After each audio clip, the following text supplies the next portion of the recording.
6 בבוקר, אני כבר בתל אביב. באתי לקנות סחורה. עדיין סגור. זה המקום שאנחנו מגיעים כל פעם לקנות ללקוחות כל מה שצריך. תכף נעשה לכם סיור שם בפנים. וככה שנים הייתי בא עם אבא, זיכרונו לברכה, לקנות סחורה מוקדם בבוקר. מוקדם בבוקר עדיין בתל אביב יש חניות, אפשר לחנות. אחרי 7-8 אין מה לדבר. תראה איזה חנות יפה.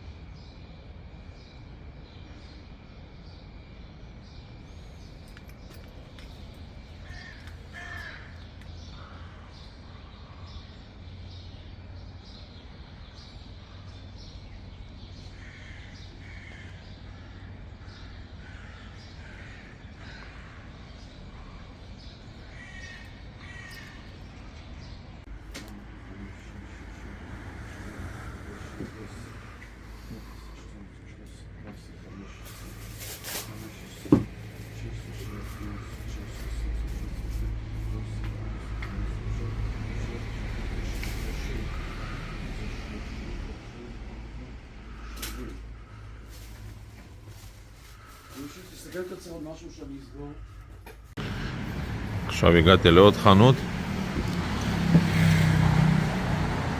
קוראים לה קנולר.